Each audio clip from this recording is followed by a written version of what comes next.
Your menstrual cycle holds the key to understanding why your energy, cravings, and progress seem to change week by week. And once you learn how to work with it, everything about weight loss starts to feel easier. If you ever felt like your motivation disappears overnight, or that some weeks you're crushing your goals while others you just can't seem to keep up, well, let me tell you, you're not broken. It's not that your willpower is the problem, it's your hormones. And once you understand your cycle, everything clicks. You will finally see why some weeks you feel energized, clear, and focused, whereas other weeks all you want is rest, chocolate, and comfort foods. The truth is, your body isn't working against you, it is communicating with you. And when you start listening to those signals, you can eat, move, rest in a way that supports your hormones, your metabolism, and your long-term goals without any restriction or burnout. Now, if you're new here, hi, I'm Sarah, a certified holistic health coach. And after years of trying what feels like every diet, tracking every macro, and feeling like I was constantly falling off track, I finally learned how to work with my body instead of fighting it. And today I'm going to walk you through how to eat for every phase of your cycle so that you can lose weight in a way that feels natural, balanced, and truly sustainable. Most diets are built around a man's 24-hour hormonal rhythm. But as women, we run on a roughly 28-day-long cycle, and our hormones shift dramatically week to week. That means our energy, metabolism, hunger, and mood change too. And here's what that looks like. During your follicular and ovulation phases, estrogen rises, you burn fuel more efficiently, and your body can handle higher intensity workouts and lighter meals. But in your luteal phase and your menstrual phase, progesterone increases, your metabolism speeds up, and your body actually needs more food to feel balanced. Now, when you try to eat the same every week or push through those shifts, it can lead to burnout, cravings, and feeling like you've lost control. But when you align your nutrition and self-care with your cycle, it feels like everything starts to flow. You're no longer trying to force discipline, you're responding to what your body truly needs. Cycle syncing isn't another set of rules. It's about awareness. And awareness, as I like to say, always brings freedom. Now let's get through each phase and talk about what's happening in your body and how you can support it with food that feels nourishing, satisfying, and aligned. First up, the menstrual phase, so days 1 to 5, the nourish and rest phase. Your period is your body's natural reset. Hormones are low, energy dips, and your body is focused on release and renewal. This is not the time to push through something or overtrain or restrict. Your body's already doing a lot of internal work. So instead of salads and cold smoothies, focus on warm, grounding, easy to digest meals. Things like soups, stews, roasted veggies, or a cozy lentil curry. Include iron-rich foods like spinach, lentils, beans, or grass-fed beef to replenish what you lose through that bleeding. And add healthy fats like avocado, olive oil, and nuts to support hormone rebuilding.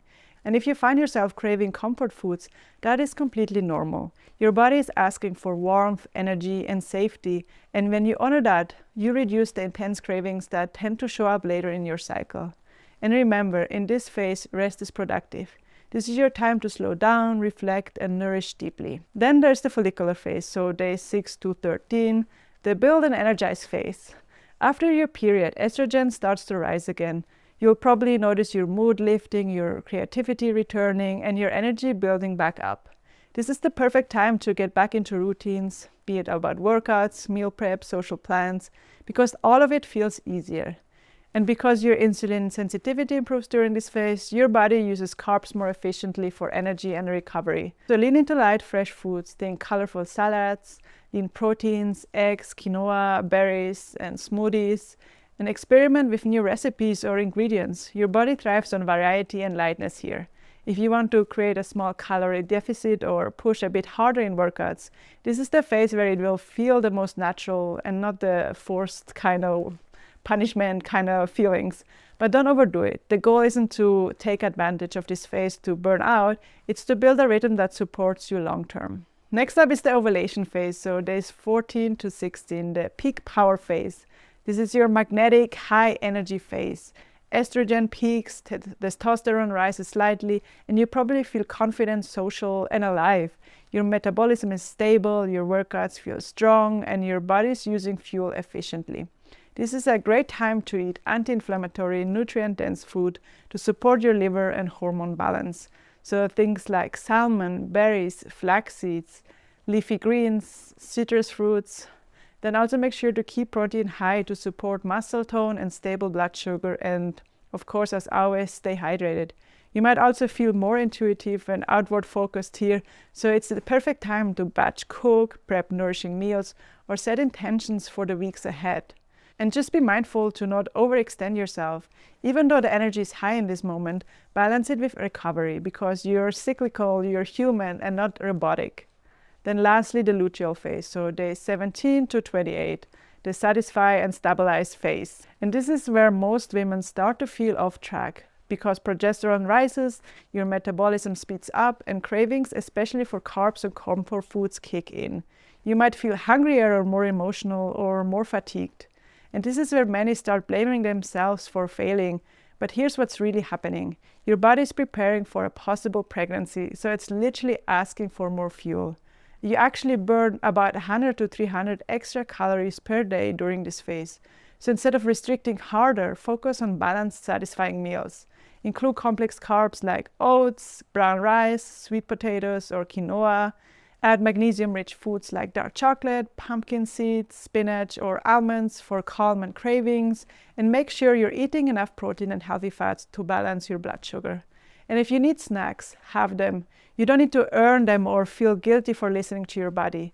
When you honor your hunger here, you prevent the binge-restrict cycle that keeps so many women stuck. This is also the time to slow down your pace.